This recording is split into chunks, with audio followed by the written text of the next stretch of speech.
All right, if we could all stand for the Pledge of Allegiance, please.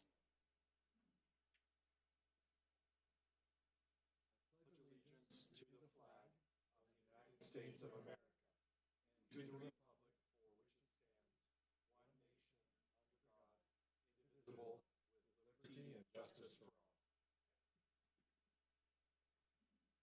Thank you, and thank you for coming. We do have a quorum, although we do have two members who are absent, one on a much-needed vacation and one was not feeling well. So we can move forward. I would like to get a motion to approve the agenda and the minutes from the last meeting. So moved. Do we have a second?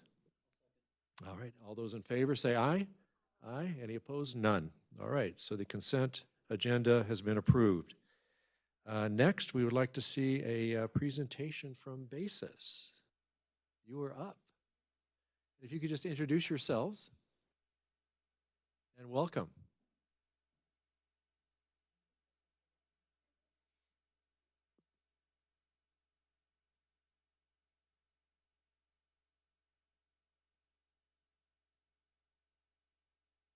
It's on, don't you?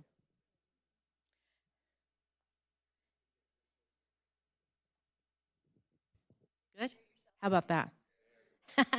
Thank you for inviting Ms. Rokel and me to speak to you tonight. We are just delighted to be here to talk about our school. We're thrilled that last summer, when you agreed to display our Titanic and some of our students' patriotic artwork in your lobby. It was just wonderful. This new art partnership with the Anthem Community Council is something that we are overjoyed about and hope will continue for years to come. For those of you who may never have heard the backstory of the Titanic and wondered how it came to be, I want to tell you about the BASIS Term Projects. Term Project Week is a unique tradition among all our BASIS campuses that occurs every year during the final week of school. It's a time for the entire student body at BASIS to bring creativity, hard work, and teamwork together to end the school year. This special week is an opportunity for all of our students to interact with different teachers and to share our passion for a particular subject.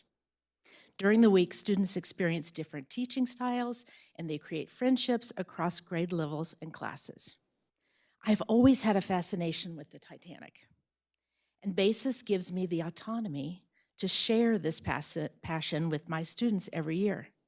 This meaningful hands-on STEAM experience has always been the perfect way to balance respect for history while unleashing creativity at the end of each school year with my students. But the addition of Ms. Rokel, our amazing art teacher, really brought the project to a whole new level this year.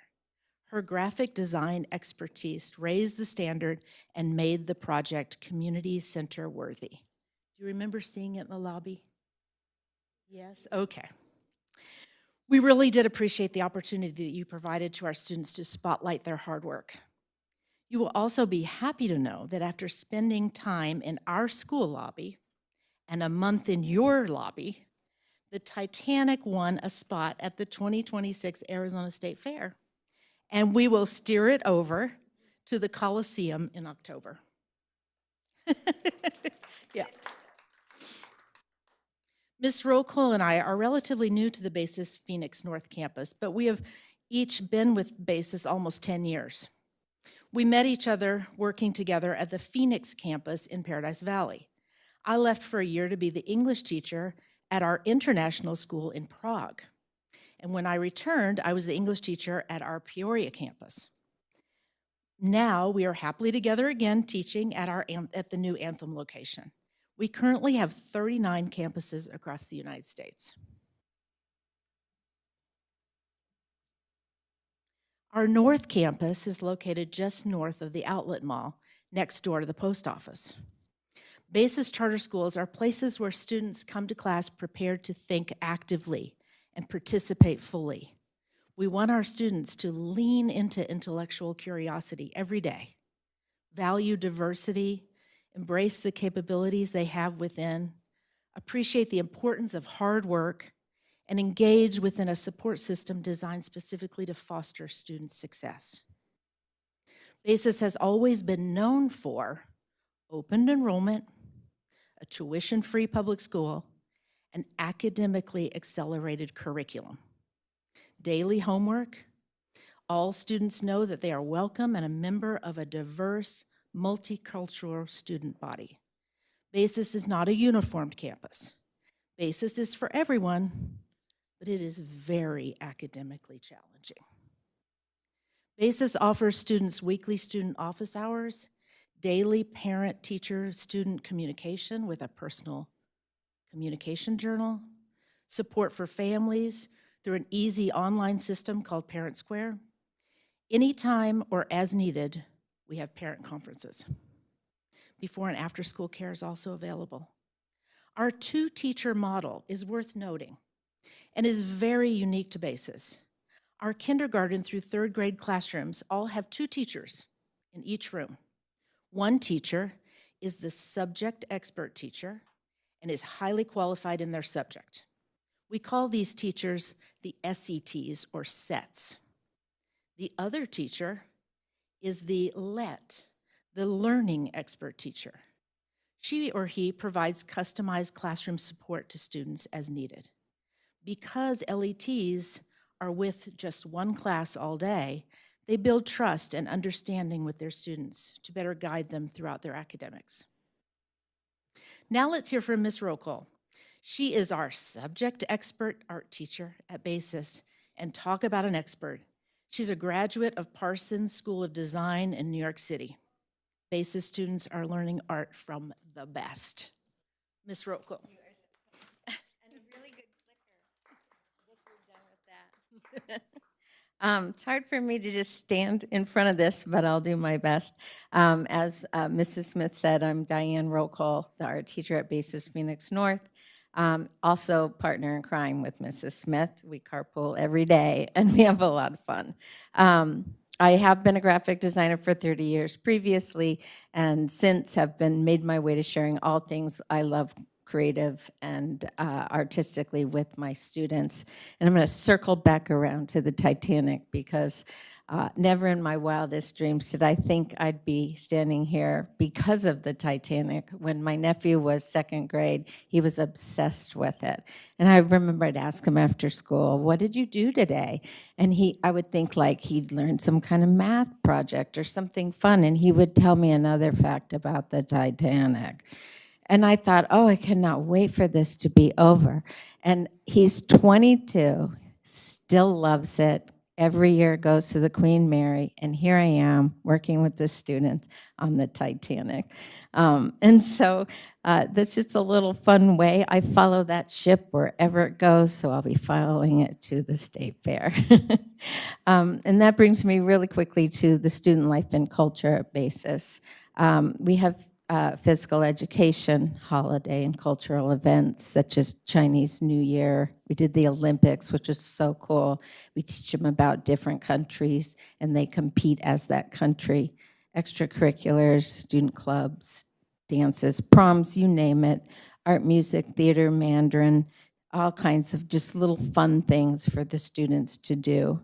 And at this anthem in particular, as we continue to grow, we started out with just art, and we've added drama for 5th and 7th grade. And as their teacher, I find this subject to be a fascinating avenues to nurture their creativity and help students discover what might ignite their passion beyond their core classes. Additionally, we serve as a means to reinforce the concepts that they learn in those classes. So things like Mrs. Smith and I will talk about what book she's reading, and so in drama, I have them act out part of that book so it reinforces what they're learning in her class.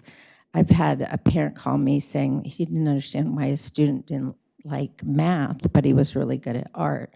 So I quickly pulled out my perspective lesson, and we got him involved in math that way.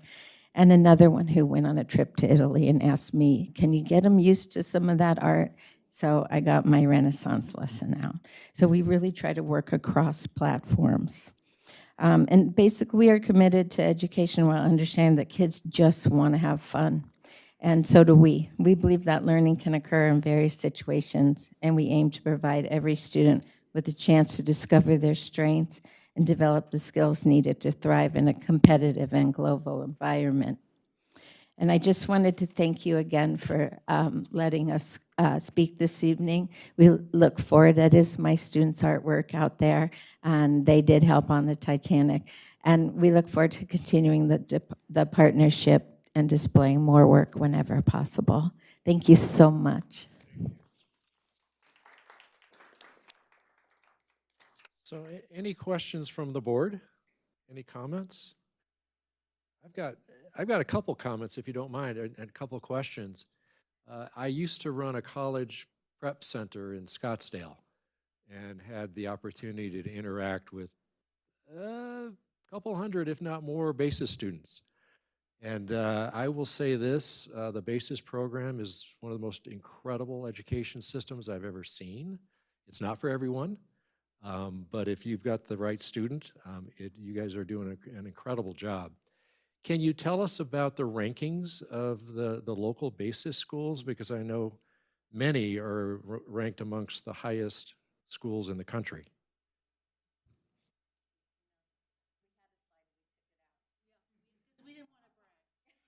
No, this is the time to brag. No, it's the #1 school in the nation. Yeah.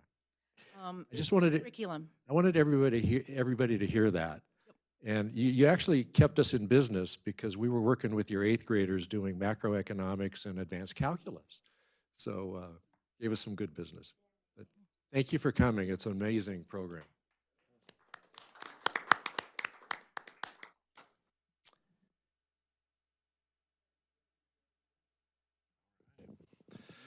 All right, staff reports. Thank you very much, Mr. Chair. Appreciate that.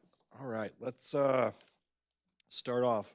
First, I want to say last meeting we had a resident talk about the ability for someone to report on our website, and we do have a form that was available on our website already. But we figured, well, let's make it even more apparent. So we have one at the top of the page in the header that you can go to, and one in the footer that says "See something, say something, report an issue or concern."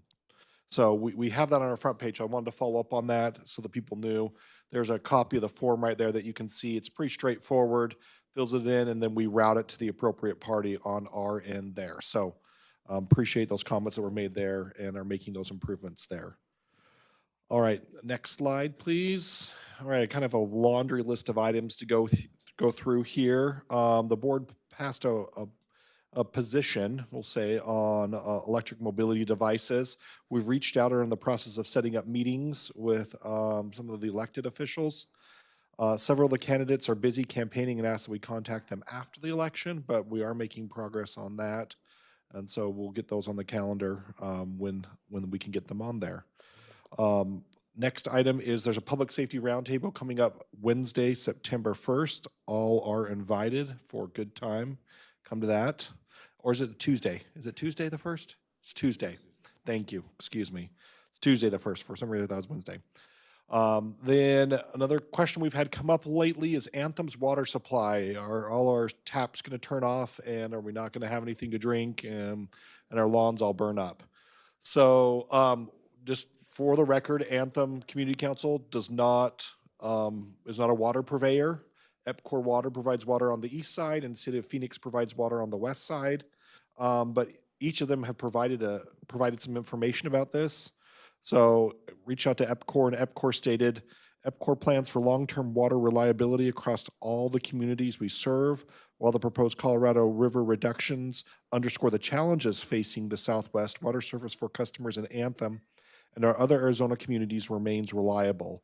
EPCOR maintains a diverse water portfolio, including groundwater, Colorado River supplies, recycled water, and local surface water resources, and we actively plan for shortages well in advance. We do not anticipate service interruptions or water shortages for our customers as a result of the proposed reductions. So that was good news. For EPCOR, they have a long-term lease that provides the water for the east side of Anthem. The City of Phoenix, they also released several statements. They released one on July 31st. You can go read it on their website. And then they released one just more recently, last couple of days. And one of the quotes I wanted to pull from it was that the federal action does not immediately interrupt water service or require mandatory water restrictions on Phoenix customers. Residents and businesses can continue to expect safe, reliable water service. The decision does mean Arizona will receive significantly less Colorado River water beginning in 2027, and Phoenix is preparing to operate its water system differently as those reductions are implemented. So watch for more information from City of Phoenix on the impact there. Skunk Creek construction is starting. This is on Desert Hills. The ACC sold some land to McDOT in order to be able to do this. That project is starting in the next month. They're mobilizing right now. They will be creating some bypass lanes on each side before they do the actual construction there and install the box culverts. So that will remain open. So for example, the Daisy Mountain Fire Department, they'll be able to get through that area still, as will the school buses that use that area presently as well. Maricopa County transfer station closures. Not sure if residents saw this or not, wanted to bring this to their attention.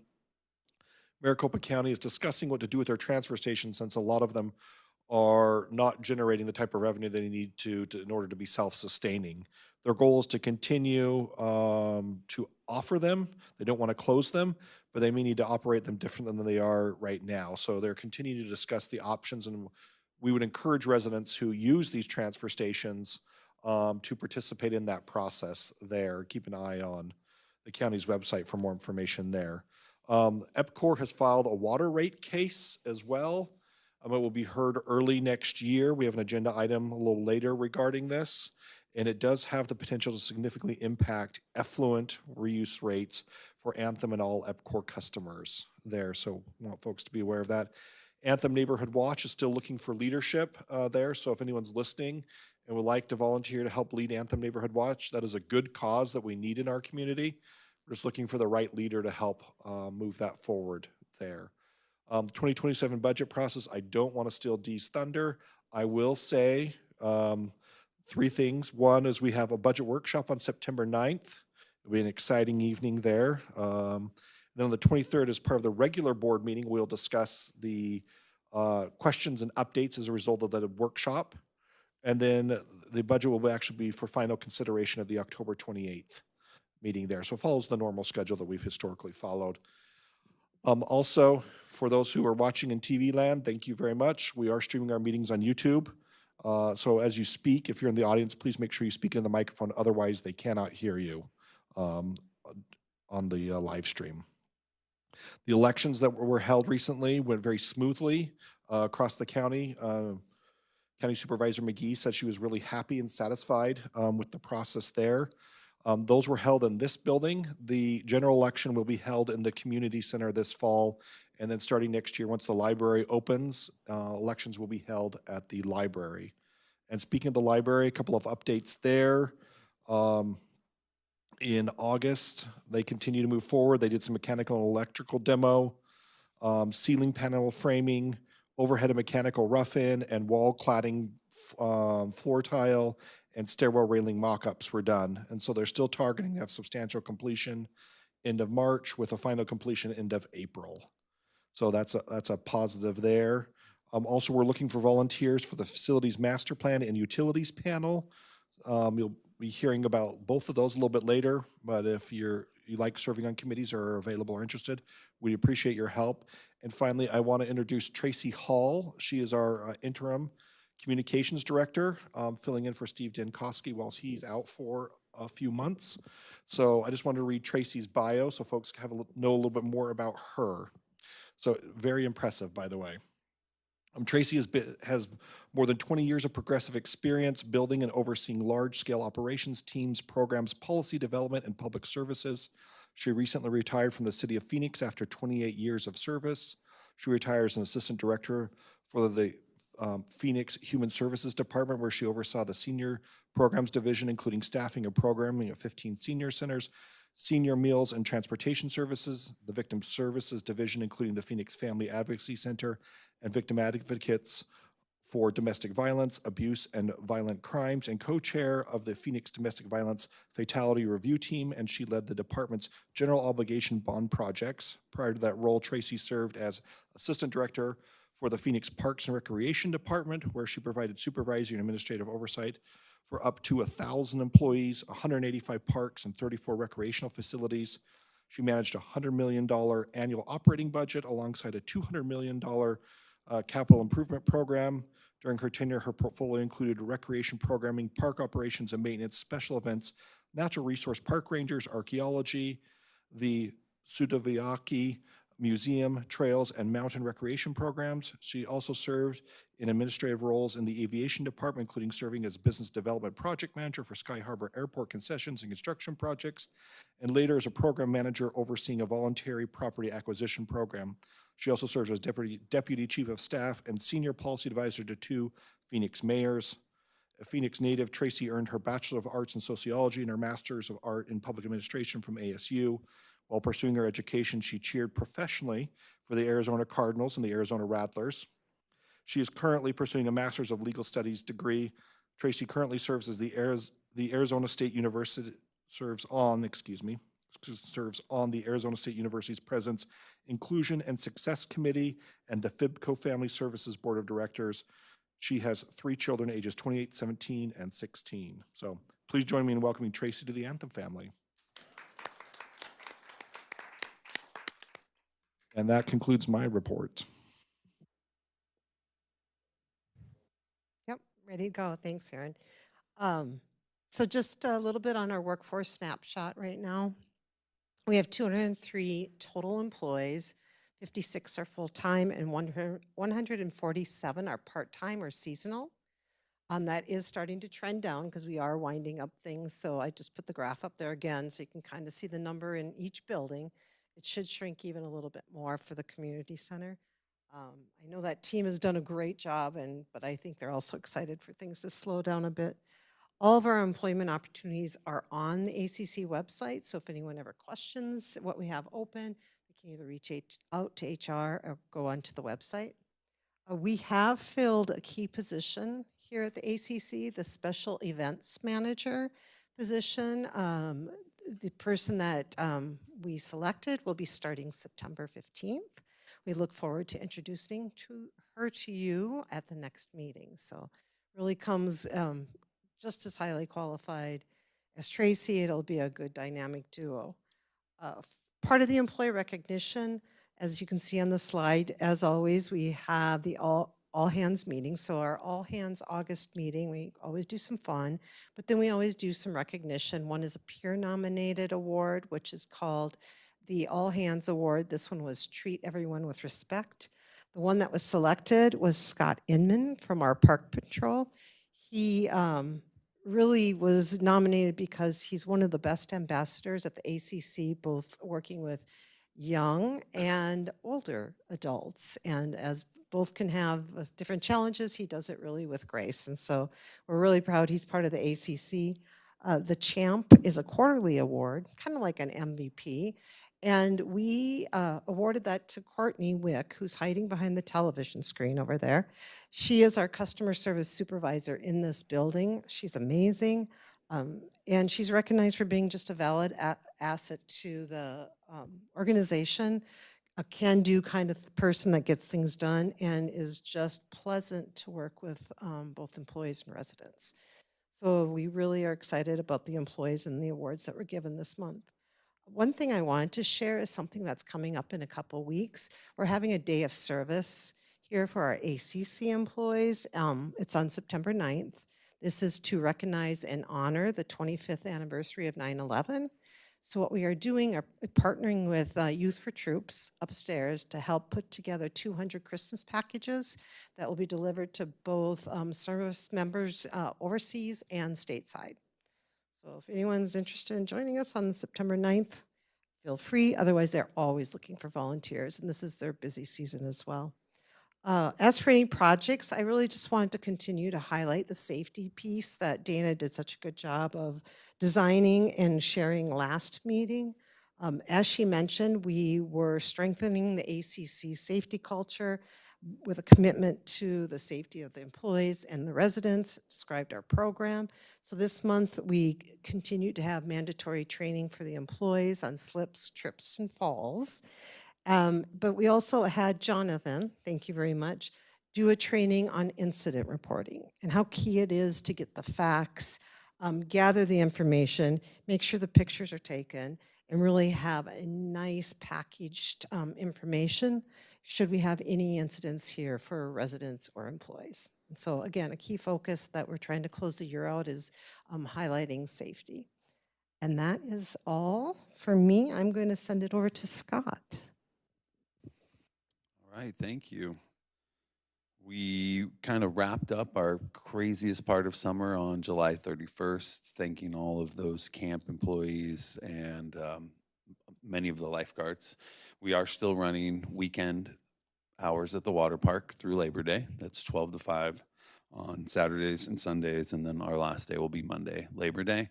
And then we're going to finish the month of September with those same hours on weekends for diving boards. We'll just have some open swim and diving boards. That way we can cut our 12 or 13 guards to 4 but still offer something for the residents. So that's something we'll be doing next month. On this Saturday, we're hosting the Anthem Sprint Triathlon, so do your best to stay away from the community center in the morning that day. If you are walking or biking, please come in, but there is not a lot of parking, so try to schedule your workout the day before or later that day. We are still on schedule for the pool coping stone projects. As you can see in the lovely picture, that kind of off-white gutter system will be bright, shiny new white ones, but that's a good 4 to 6 week closure of the pool that will be happening in November and December. And then we will be sharing as we get closer that we'll be doing some large projects in the building as well in that same time frame where there could be a potential closure, but we'll be sharing that info in the coming months. For our sports and fitness programs, the youth volleyball has over 70 participants that started this week. And our youth soccer registration will be closing in a couple weeks. We'll be starting practices next week, so it's not too late. We're gonna have a week in between where we'll do some skills and practices and get those numbers bumped up, and the first games will be September 12th for our youth soccer program. We're also offering some homeschool, pickleball, basketball, and other sports that anyone can register for. Those are in the morning, mostly during early school hours, but if you got kids that get to sleep in, you can jump in on the homeschool program as well. We have a dog park membership update with 374 as of today, so those numbers are still climbing. If it ever cools off, maybe we'll see even more, so hopefully that happens soon. As far as our overflow high school parking, we're at 22 spots, which is about the same that we were at this time last year when we first started it. The nice thing about offering that is now as those 15-year-olds become 16-year-olds, they don't have anywhere to park at the school, so they'll park in our park, but just stay away from that area at 7:15 as they're still learning how to drive. And Jim's team is preparing to help with all the big events coming up, with Go Green coming, and then Autumn Fest and our big fall sports season, especially as we get into September. It'll start getting really busy out there. And a nice shout out to Mike's team. Those fields are looking the best they've looked in a while. They've rested all summer and they've gotten a little TLC and they look really good. If you haven't gone by Soccer One, it's really popping right now. For our youth and families programs, we actually have a teen night at the water park this Friday. So far, over 40 teens are scheduled to be there, so there shouldn't be any e-bikers out at that time since they'll all be out at the pool. We are offering youth camps throughout the fall, pretty much any day that school is off, like Labor Day, Veterans Day, etc. We'll have camps available for parents to bring their kids and for the kids to do something. So check out the website to find out all that info. And then all the fun classes are back at the community center. We got adult dancing, kid dancing, you name it, it's there. So check it out. We are getting into the inside busy now that summer's wrapping up. And with that, I will also wrap it up and turn it over to Mike. Thank you, Mr. Newell. For Parks, Facilities, and Constructions, in the facilities section, we've replaced 3 HVAC units for the Civic Building through reserve funding, a unit in the MCSO, the fitness room, and the arts and crafts. We've replaced one of the Little League HVAC units, getting the concession stands ready for the upcoming sports season. We've completed fire safety inspections for the community center and the civic building. The civic building floor maintenance, we've stripped and waxed this floor. So it's all bright and shiny for today. And we've also managed to install some of the new artwork for the remodel here in the civic building. As you exit the building, if you go through the front door, you'll notice there's a beautiful cactus and some really creative sculptures on the walls. So please take a look. For landscaping, we've completed the 2026 granite refresh. We are in progress with the Phase 2 arborist throughout all of the ACC. We will begin aeration for the leisure turf for our overseed. We expect to be setting out spreading the seed starting on September 21st. We're going to start in the main park, and then we'll work our way out through the community and eventually end up out in the pocket parks. The pre-emergent for wall clearance, everywhere that we've cleared this year, has been completed, and we're working on coordinating and organizing for next year's painting events for the behind the walls.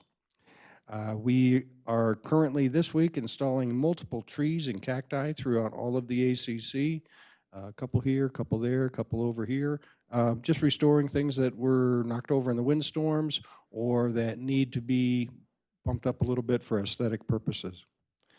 We have a vehicle that hit some foliage over on Anthem Way, and that repair is supposed to begin this week as well. And then we just approved the culvert cleanouts, and we're going to be starting that as soon as we can find out from our vendor when their scheduling begins. Inside the parks, as part of refreshing some of the fields, getting them ready for the fall sports season, the Little League sod replacement has been completed, and we have finished working on the remediation for the soccer fields. We're going to be turning it over to Scott, nice and green, so they have a good surface to play on, and he's right, it does look great so far this year. And we are currently in the middle of railroad ties replacement for the 2026 reserves for the Daisy Mountain Railroad. Under the construction heading, we are currently painting the bridges and decorative railings throughout Anthem. I'm sure you've seen the crews out there.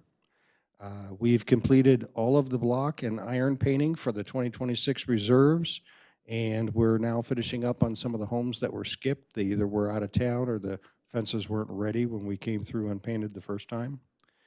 We've got 37 wall repairs completed out of 37, but since I've wrote this, we have like 5 more wall repairs that are back on the list. So we're back out there doing it again. The entry feature sign and lighting repairs for the entry features are scheduled to begin in September, and that's for both the Anthem Way and the Daisy Mountain entrance. For the Limble implementation for parks and facilities, we're continuing to inventory and input items, but we've got a long way to go for that. And with that, I'm going to turn it over to Ken Pate, our capital projects manager, and he can tell you about the projects that we have going now for this year's FMP, and he can give you some other information. All right, for the train tunnel, which is under engineering review and discussion right now, and the soccer ball field sports lighting upgrade and repair under feasibility review. The Liberty Bell remodel. The permit for the Liberty Bell remodel was approved last Friday. The permit covers the installation of the Ford shade structures and the Ramada. Next week, the project will move into the next phase, including blue staking, augering, and installation of the Ramada footings. The project remains on schedule for substantial completion by the end of October. I expect to receive the tentative project schedule by the end of this week. Once received, the schedule will be distributed to all the directors so they can be kept informed of the upcoming construction activities and project milestones. For the facilities master plan, the FMP process is also progressing. To date, we have received 3 preliminary project submissions and 2 notices of intent to propose. To assist residents and staffs with the proposal process, I will be conducting 2 workshops covering the proposal writing process and the information that should be included in each submission.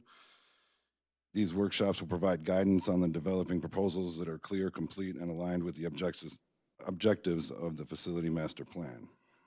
Those workshops will be on Wednesday, September 16th from 6 to 7 p.m. and Saturday, October 3rd from 9 to 10 a.m. These workshops will help ensure that all the proposed FMP projects are presented consistently and contain the information necessary for evaluation and consideration. And I will turn it over to Dee for finance.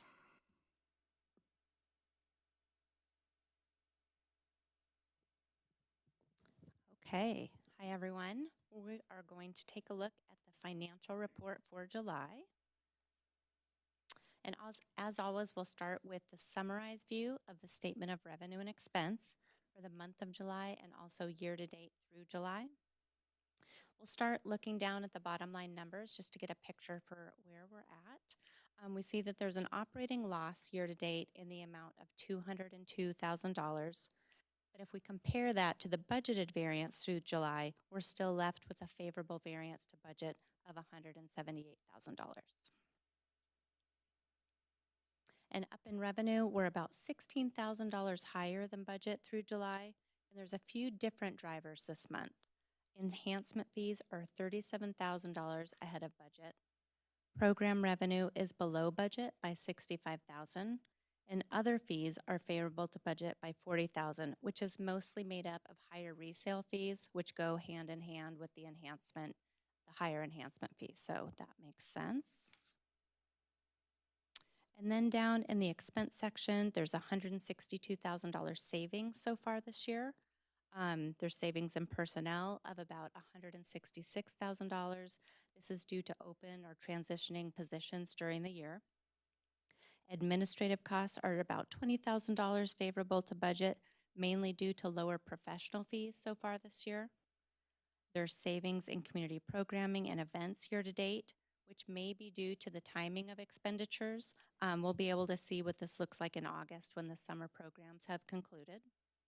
And facilities has had a higher spending in the first half of the year, specifically in the areas of landscaping, irrigation, and pool repairs, but we still anticipate to be in line with the budget at year end. And below operations is the net income or loss for all of the three other funds: reserve, enhancement, and the property fund. On a consolidated basis, ACC has a $1.3 million loss through July. $743,000 of that is depreciation expense, which is a non-cash item. But a reminder that we budgeted for a $1.2 million loss in reserve, so that number will continue to increase as we continue to make expenditures. And when we look at the consolidated budget figure, year to date, we still have a favorable variance to budget of over $1 million. So we continue to remain in alignment with the budget. Our next report is the balance sheet as of July 31st and the year-over-year changes compared to the prior year end. And this view already has the interfund receivables and payables removed, so we can see the true change at the bottom of the report on both sides, which is $183,000. Pretty small in comparison to $40 million in assets. We're seeing the same continued trends this month on the balance sheet. One of the primary drivers of the $183,000 decrease is just a small decrease in cash up top. This is for all three funds combined. The remainder is the recognition of depreciation expense down at the bottom and the timing of AR items in the middle.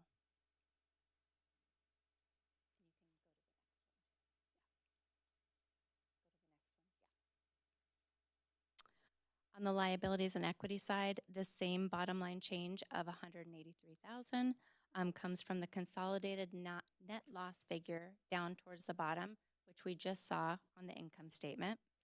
And the amount up top is just timing for liability amounts. Not much new to report there. And just for fun this month, I thought we'd take a different view of the balance sheet and look at it by fund.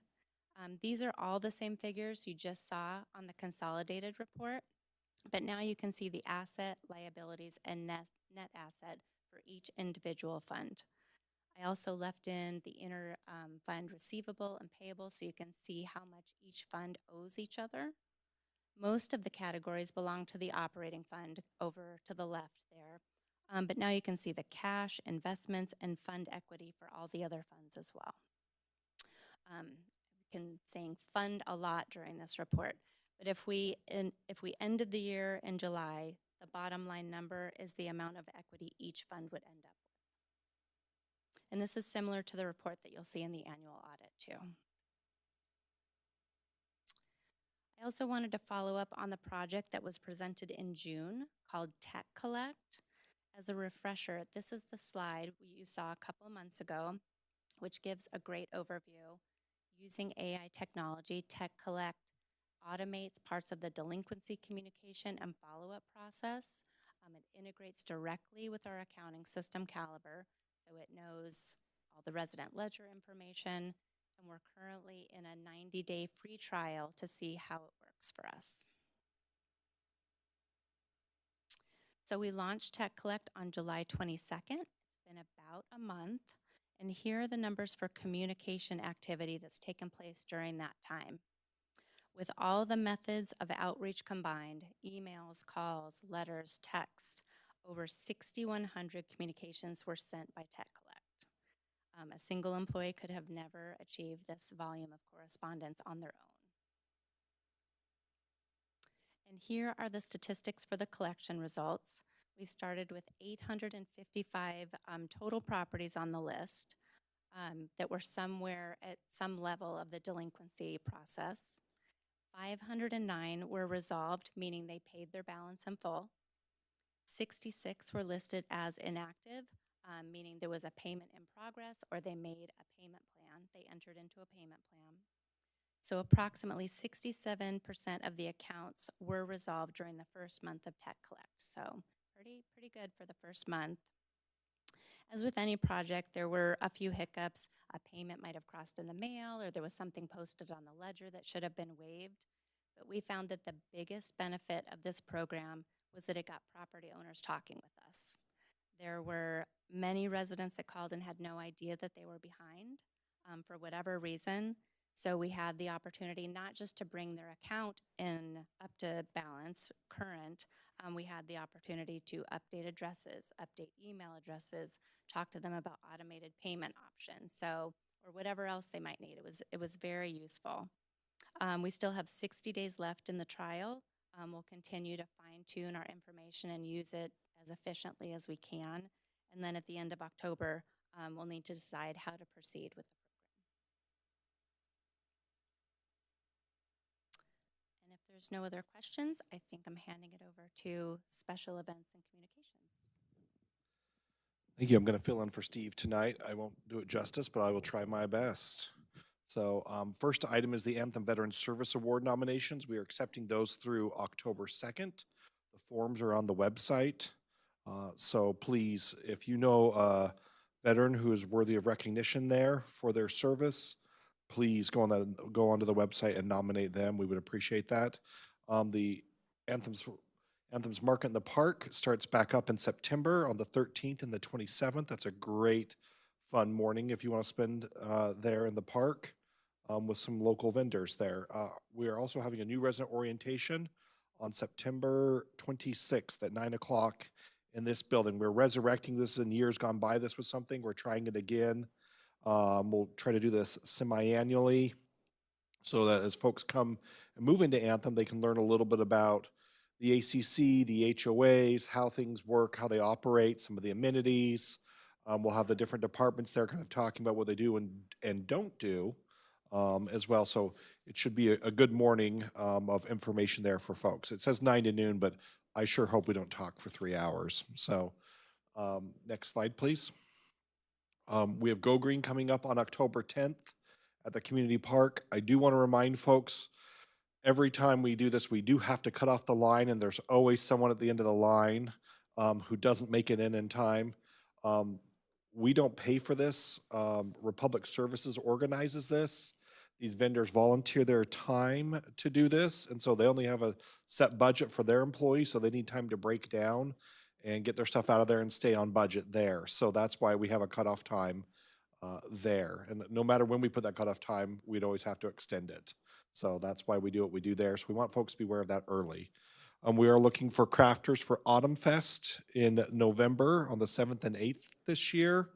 It's on our Autumn Fest page. If you're interested or you know someone who'd be interested in being a vendor there, we would love to have a crafter. More crafters are joining us.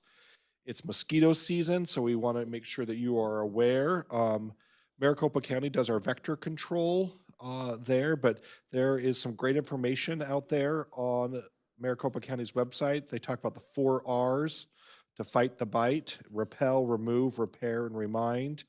They talk about repelling mosquitoes using an insect repellent, remove standing water from your home and yard, repair, replace damaged window and door screens, and remind your family and friends and neighbors about mosquito safety.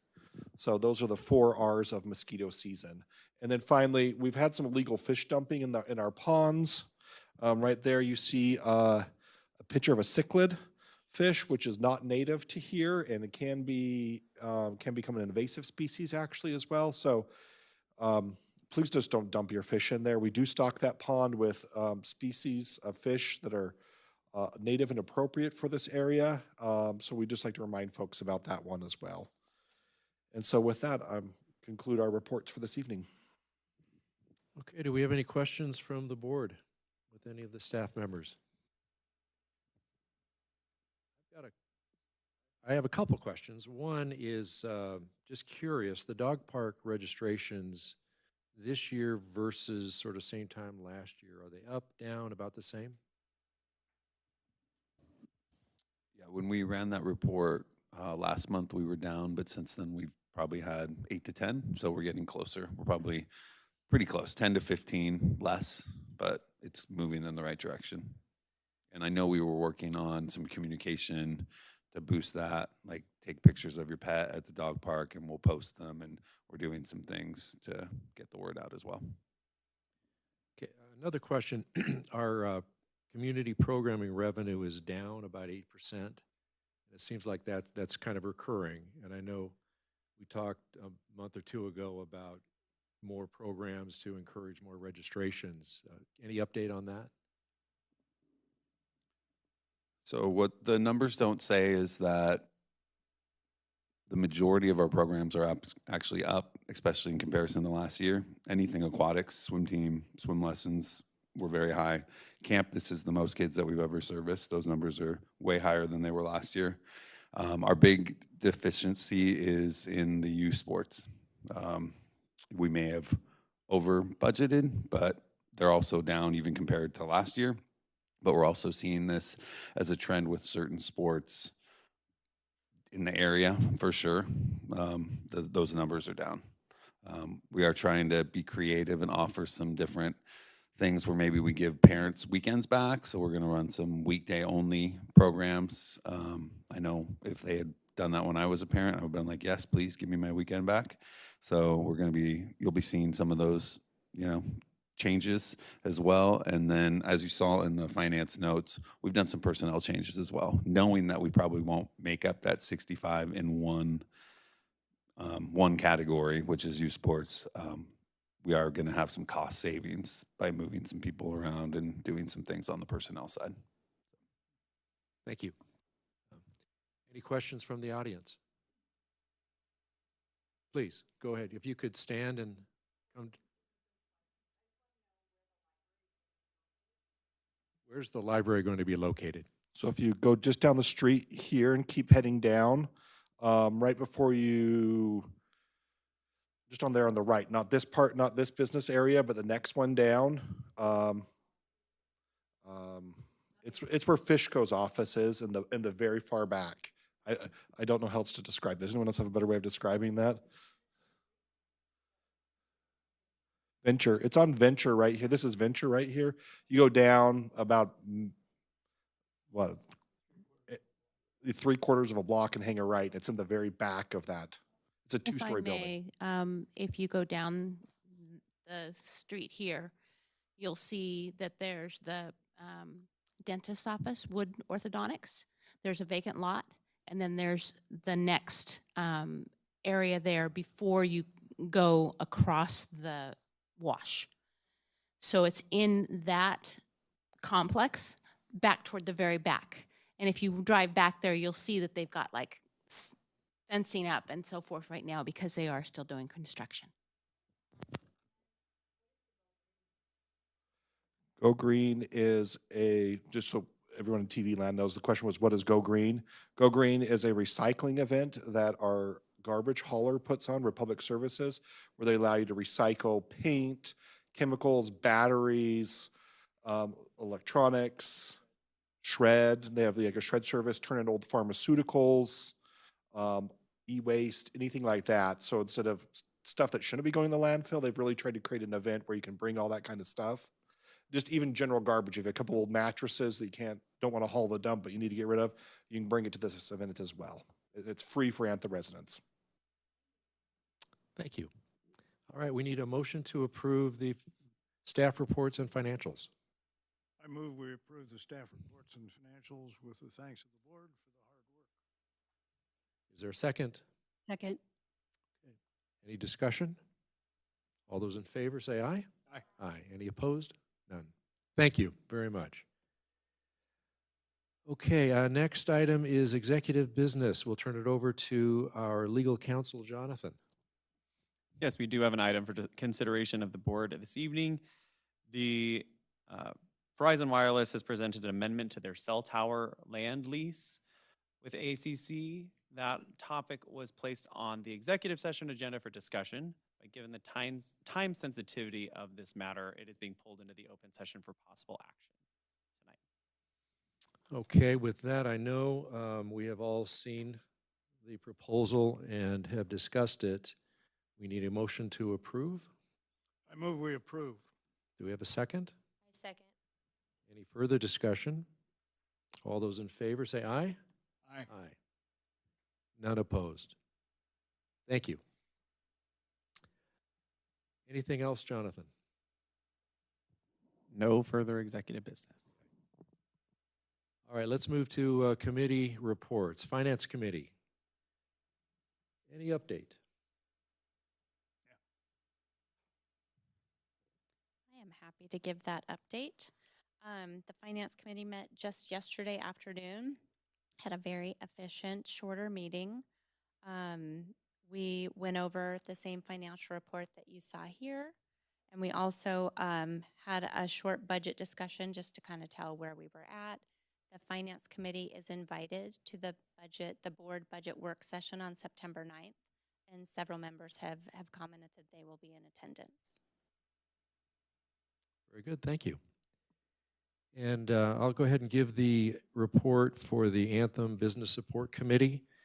And I really, we're at the point where the committee's been very active and we need some board direction. So I'm just going to go through a quick list of items and then ask the board to respond and hopefully enable the committee to move forward to finalize several of the initiatives. The first is really more of an update. Steve Dinkowski, who is not here, but who did the work in enhancing the Business Resources webpage, did a phenomenal job, and it's much more business friendly. There's a lot more information there. I welcome everyone to go visit that webpage. The second is it's a proposal for enacting a Business of the Month to be recognized within the business newsletter, website, social media, as well as the HOAs, to really promote that business and do whatever we can as a community to support those businesses. And a proposal was submitted by Steve Dinkowski again, supported by the committee and also Jason Malecki, who's a member of the committee who also runs, it's called 678 Studios. And I know the detailed proposal is in your packet, and hopefully you've had a chance to review it. But we're at the point now where we just need to do it. And we're ready to, with the board's recognition, make it happen. And we are meeting tomorrow, by the way, and assuming we get a go, then we'll probably have a Business of the Month next month. Third item is the Home Business Guide. Again, the detail proposal is in your package as well as a one-page overview. Because half of Anthem is Phoenix and half of the Anthem is Maricopa County, you've got lots of different rules and regulations that you have to consider. And I'd like to thank personally Mr. John Parsons, who's in the audience. I'd like to recognize him. He drafted the proposal and I think did a phenomenal job. And thank you, John.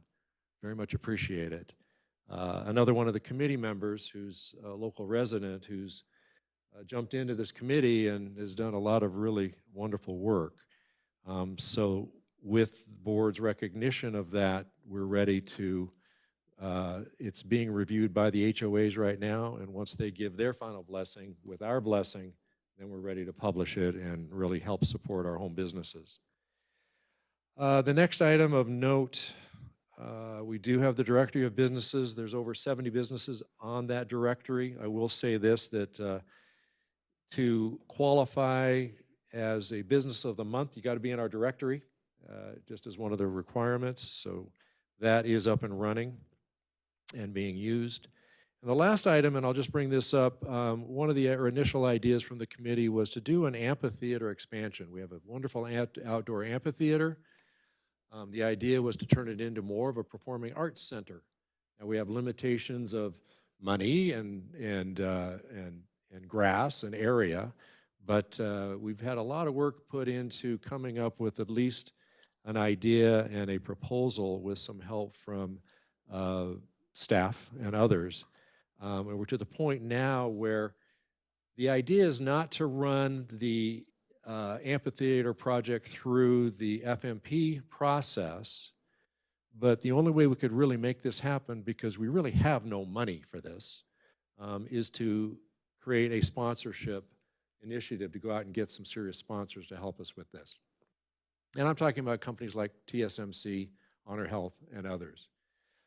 So that's the idea. And we're to the point now where we're going to meet tomorrow.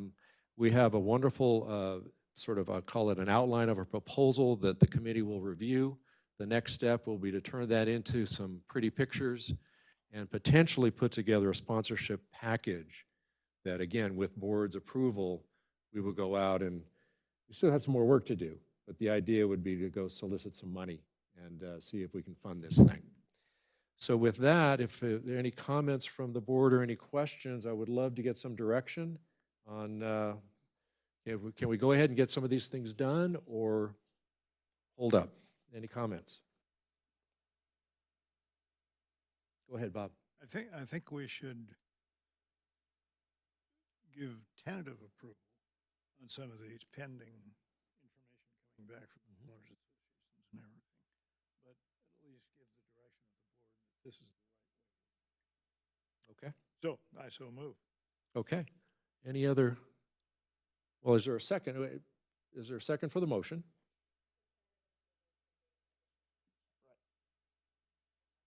Okay, so we have a second. Any other discussion? Mark? Okay. So we'll take that as a move ahead. All right. All right. We don't technically need a vote, but let's go ahead and vote. All those in favor say aye. Aye. Any opposed? All right. Thank you, folks. And thank you, John. Thank you, John. All right. We need a motion to approve the committee reports. I move we approve the committee reports.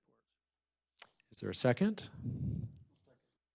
All those in favor say aye. Aye. Any opposed? None. Thank you very much. Okay, we're on to, I just lost my place. Facilities Master Plan, old business. Aaron. All right, good times ahead. So we are into the facility master plan update process, and so we wanted to give you an update on where we are right now. As you can see, there are 6 phases to this. We are currently in phase 2, where we are seeking community input. And this is really, people say, hey, I have an idea or I want to do a project. This is the time to speak up, and you need to get that submittal in by November 8th. That's really what the period is right now. So next slide. So is this phase of the process, these are some of the things that are going on right now. Like we said, collecting community input. We're advertising anywhere and everywhere we can. We have people email us. A gentleman emailed me the other day saying we should put a hot tub in. at the community center, I said, submit a proposal, go through this process.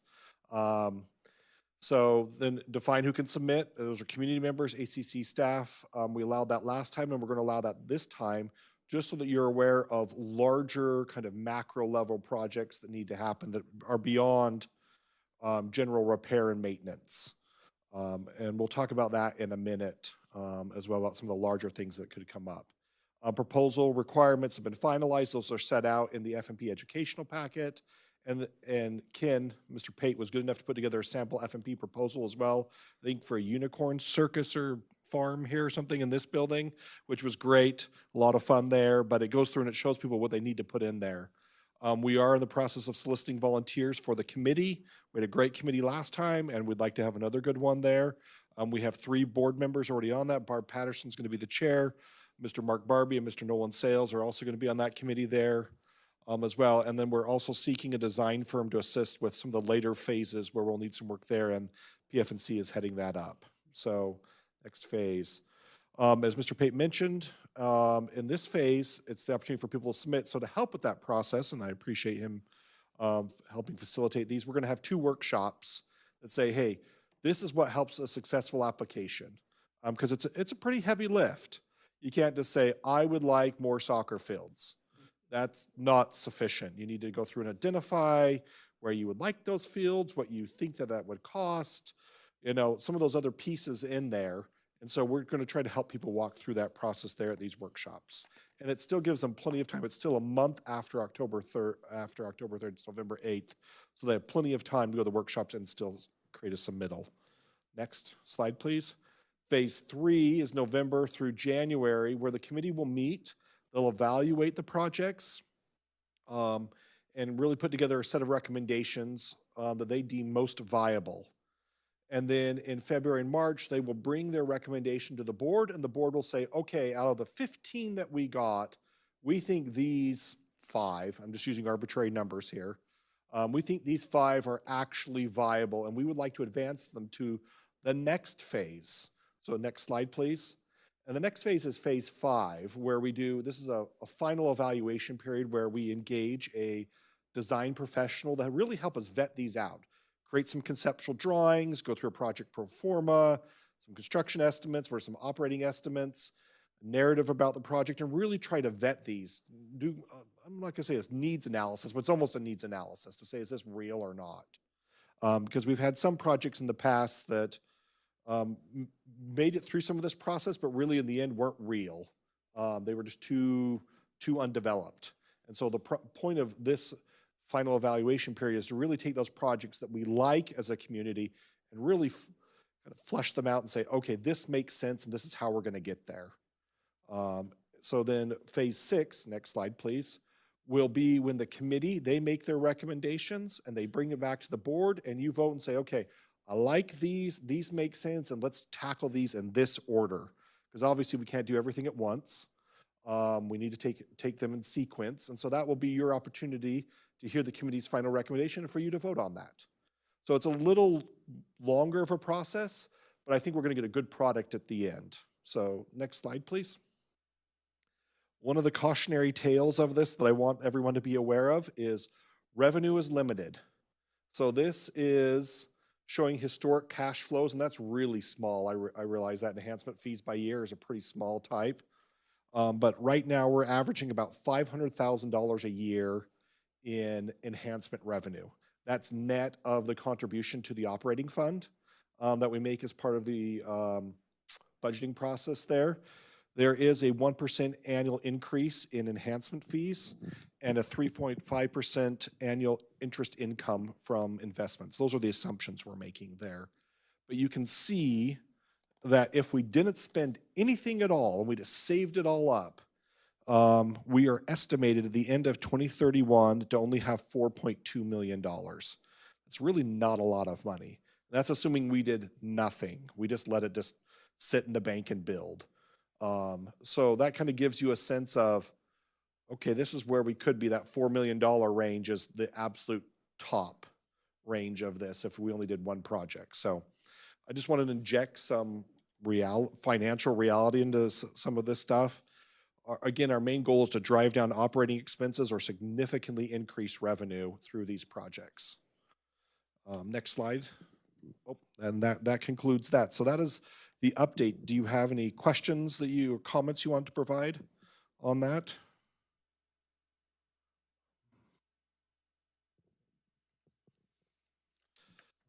Well, thank you, Aaron. All right. All right. Next, the utilities. You've already approved the process. I was just reiterating the process and giving you an update of where we are. I just didn't know if you wanted any changes or something like that. Okay. Okay, we're on to new business. All right, discussion regarding facilities for the sale of drug paraphernalia within Anthem. Do you want me to give a quick overview of this item? Please.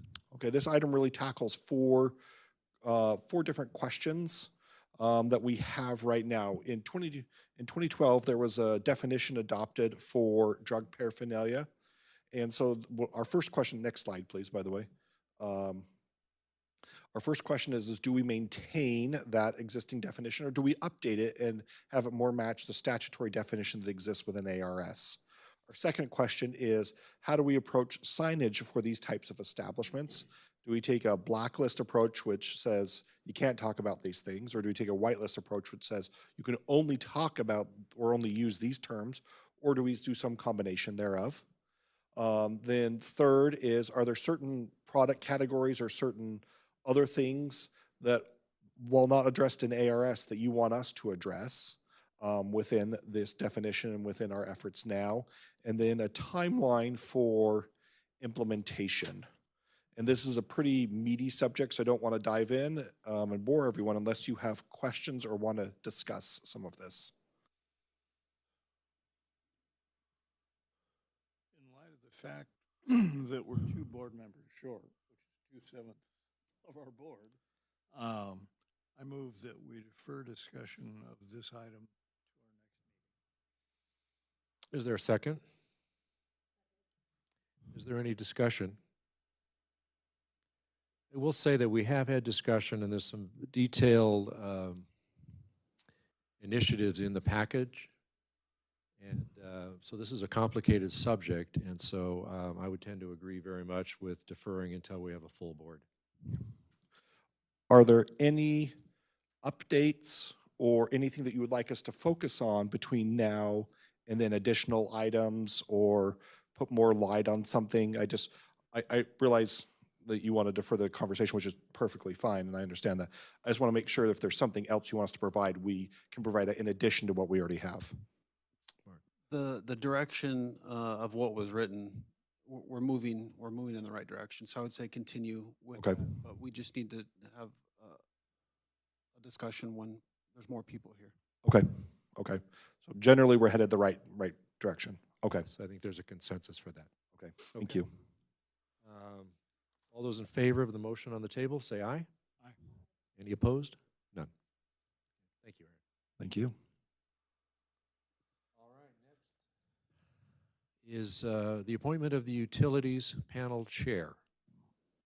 All right. In light of the EPCOR water rate case, the board policy manual contemplates or has in place a utilities panel that can be reconstituted and used to study these types of issues.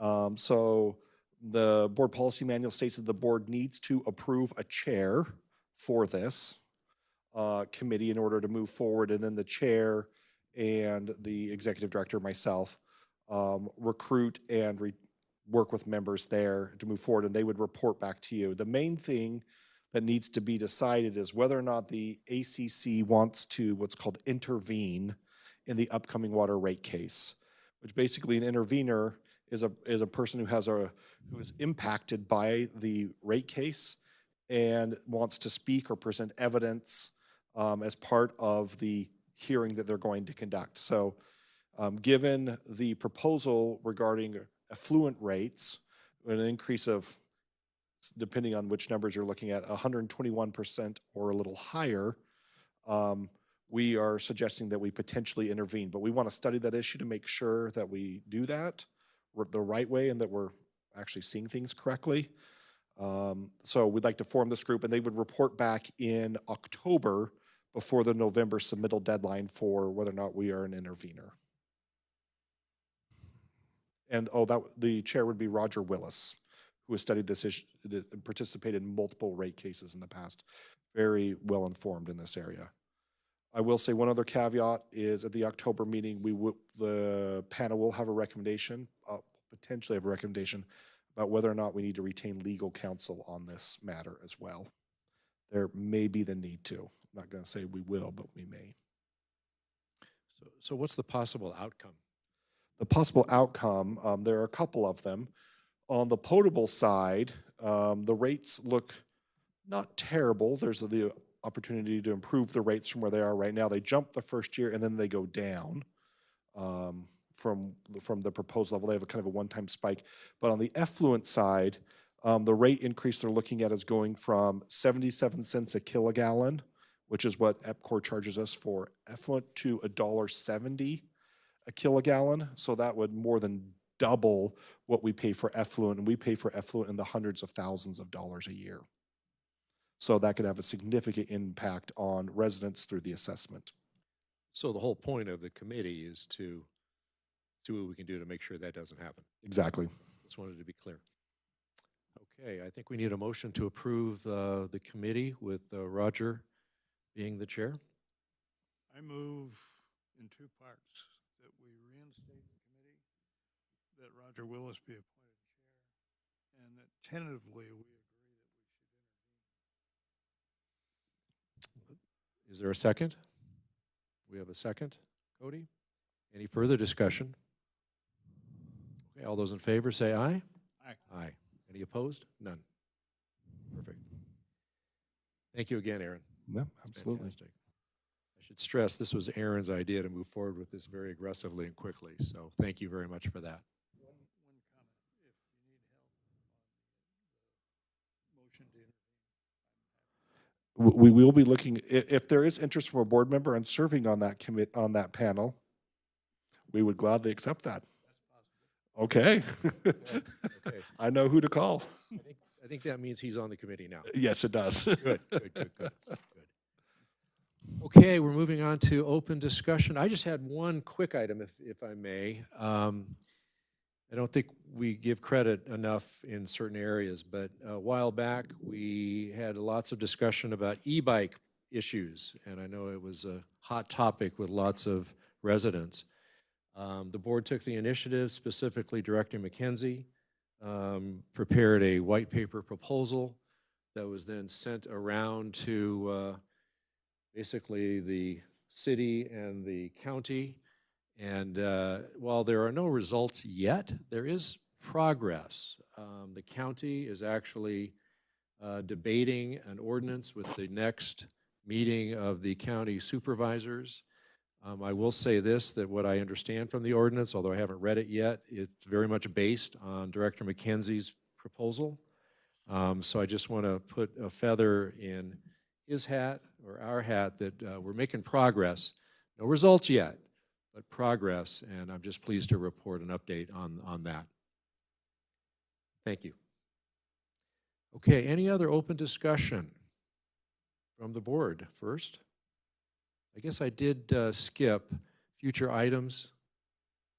Are there any future items the board would like to propose? Okay, no open items, no open discussion. Do we have any discussion from the audience? I do have a question from Chris Madsen. Chris, why don't you come on up?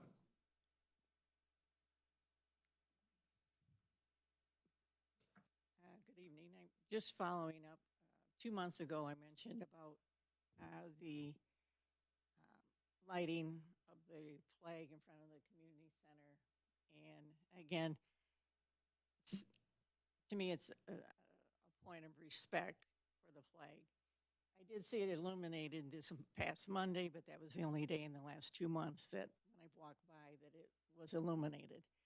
And again, it falls under the same statutes that we stand here and we pledge allegiance and put our hand over our heart. It's under those same guidelines that say the flag only You fly it from sunrise to sunset on buildings, stationary flag staffs, and they open. However, you can do it 24 hours if properly illuminated. And again, I don't know if that's the only one that is in need of illumination during the darkness hours. I'm wondering now if that light is tied to the parking lot lights, because it was when the parking lot, that one section of the parking lot was illuminated. It is tied into a timer system.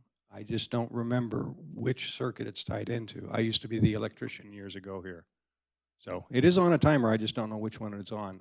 We can certainly take a look at it and bring it up to the requirements. Again, after a couple months of just following up, to me, it's family with a lot of military background, father, husband, and such. And again, we do it before we even start this meeting, show respect for the flag, and I think we should do it throughout the community. And it might not be the only one that we have a problem with at this point, so. Ms. Madsden, we'll make sure that we have that on. If you have a time when you're walking by as well, because Mr. Krass did go immediately the following morning after you reported this, checked on it, took a picture of it and sent it to me, and the lights were on. So if you have a time when you're walking by, that would be helpful for us. Generally, I'm walking when it's hot at this time of year. I'm walking 3:15 to 4 o'clock, and it's never on. Okay, then we'll check that, because I mean, he sent me a photo of probably, Mike, you get here about 4:30, 4:45. Yeah, it's on. every morning, yeah. Yeah, so, Again, okay. then probably the parking lot lights are on, and Okay, we'll make sure we rectify that. Obviously, we want to show the proper respect there, so thank you. okay, thank you. Thank you, Chris. We couldn't agree with you more. Any other questions, comments from the audience? Okay, with that, I need a motion to adjourn. I move we adjourn. Do we have a second? All right, any further discussion? All those in favor say aye? Aye. Aye. Meeting is adjourned. Thank you very much for coming. Okay, we're going to